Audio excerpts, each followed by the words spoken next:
saw it actually not so long ago, and I think it's gained legs. At the time, wasn't accepted, and because it didn't have the bosoms and it didn't have the blood that the normal Hammer film had. It was kind of more slightly esoteric, and it had a bit more, maybe, I think, to it in a way. For me, it's not what you see, it's what you don't see, which is why The Landlady works, because you don't see it. It's all implied and you imagine it.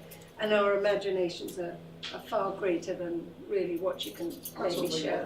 Yeah, absolutely. I think a lot more depends on that. It can be in your own imagination. It's how you want to take it. Like sometimes when people got around the censors by double entendres, like what Mae West did in her time before you could.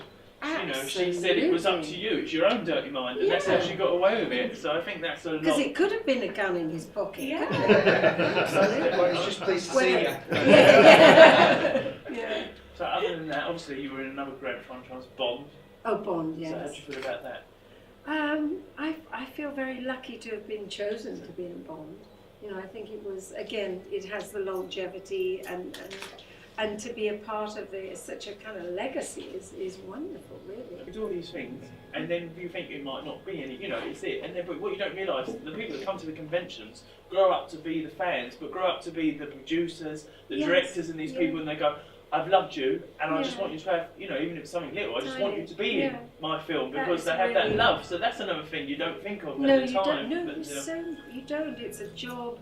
And it was my passion, or still is. I thought my passion had died, to be honest. I did actually do A Midsummer Murders. And I shouldn't say this, but I did that last year.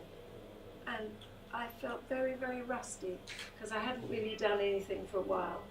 And I wasn't good, it wasn't good.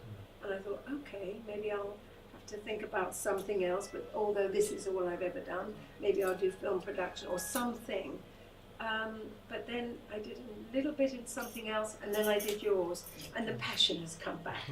So it's still there. Well, Jason, we have aroused Caroline Munro's passion. You certainly have. Oh, yes. Big time. When you got Hoff, talk about the Hoff. Did you hassle him, as he always says, that t-shirt? Maybe I did a bit in Star Crash. We had a great time. We both had bad tummies together.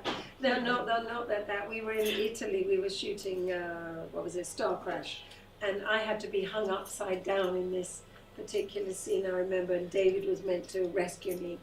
And we did a lot of fight scenes together. I mean, not fighting against each other, but together. So we were pretty fit. But we did get these really bad tummies in Italy. And I was hung upside down, and then he had to kind of lift me down. And he's a really good bloke, David. He gets a lot of interesting press, but he's a really decent boy. Decent young man. Well, he's nearly my age, but hey. But he looks great, and he's really cleaned himself up, and he's working. He's got a lovely Welsh girl. I saw him about a month or so ago in LA. He's really, good. Was it like working with Horst Janssen? Oh, Horst on Kronos. Yeah. He was an extraordinary swordsman. We had William Hobbs, who was a sword master, basically. He's done loads of films, choreographed loads of films, but he did an amazing job. He was so dashing and handsome. It was easy to work with him. He was lovely. Ian Hendry just got the little bit in it. He did. He was a wonderful actor. I mean, extraordinary acting. And I think it's no secret he had a bit of a drink problem. But he was an extraordinary actor, very charismatic. And Brian said to Ian, he said, I love you to do this part. This is a really important part. He said, no drinking. Yeah, no problem. No drinking. Okay, I'll be there. So Brian came to discuss it with him at 8 o'clock in the morning, and then he looked, and he was drinking a pint of lager. And he said, but the deal was that it's no drinking. You don't drink. He said, you call this as don't drink? This was at 8 o'clock in the morning, so that was, Brian tells it really well. But anyway, he did a really good job, and he was fabulous in that. Wonderful, very underestimated actor.